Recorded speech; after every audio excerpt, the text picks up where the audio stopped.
Today, Bitcoin burst through 100K.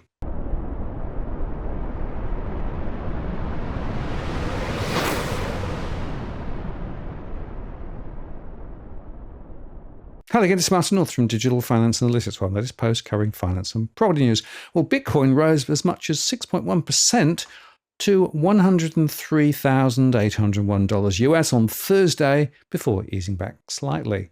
The crypto market overall has jumped by roughly $1.3 trillion since Trump's election victory on November the 5th, on a platform that included a tight embrace of the crypto sector. The reason was that President-elect Donald Trump picked a crypto proponent to be the next head of the US Securities regulator, Paul Atkins, who will replace outgoing Securities and Exchange Commission Chair Gary Gensler.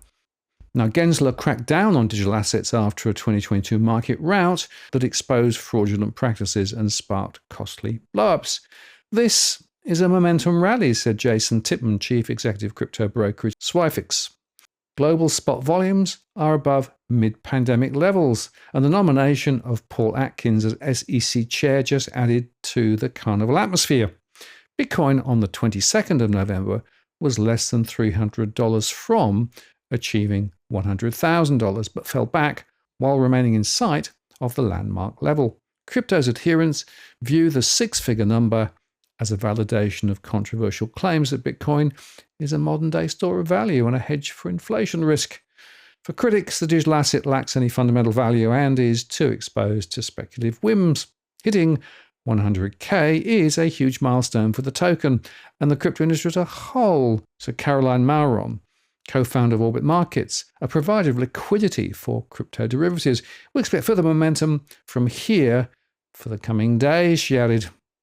US exchange-traded funds for Bitcoin have attracted a net inflow of around $32 billion this year, including over $8 billion since Trump became president-elect, according to data just out. The combined trading volumes for digital assets and related derivatives across centralized exchanges climbed to a record of more than $10 trillion last month, according to CC data.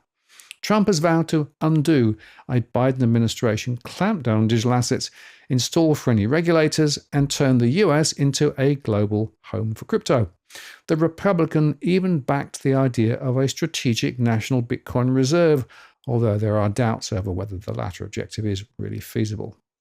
Trump used to be a crypto skeptic, but pivoted as the sector unleashed an election campaign war chest to further their interests. Investors must remember that an asset doesn't go up in a straight line forever, said Josh Gilbert, market analyst at eToro. Drawdowns for Bitcoin are par for the course, but it feels like it's going to take something big to slow Bitcoin down right now. Meanwhile, the bankrupt Mt. Gox crypto exchange on Thursday moved more than $2.4 billion worth of Bitcoin to an unnamed digital asset wallet, according to blockchain intelligence company Arkham Intelligence. Mt. Gox activity sometimes raises concerns about a supply overhang from creditors looking to sell or return Bitcoin, but traders appear to shrug off the transfer. The crypto market outside of Bitcoin was mixed, though.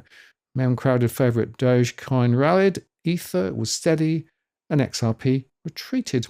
The pattern of trading indicates investors were diverting some funds to the market leader Bitcoin. There was actually very little spillover into the broader markets from Bitcoin's historic advance, with global stocks and treasury yields treading water, while the dollar index dipped just a little. So what to make of all this? Well, I think, as I've discussed previously, there is a role for Bitcoin ahead, and skeptics probably are being proved a little wrong, but of course it will be highly volatile, and it's important to understand just how much Bitcoin's price will go up and down. It's being driven, of course, by large financial players as well as individuals now, and so to an extent, Bitcoin has been sucked in to the standard play of the financial markets. As a result, the idea that it is somehow completely different and unique is probably questionable. The derivatives over the top of it are also adding existing pressure as well.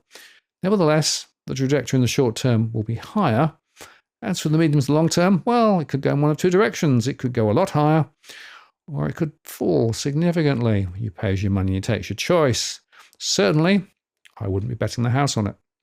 I'm Martin North from Digital Finance Analytics. Many thanks for watching, and I'll see you again next time.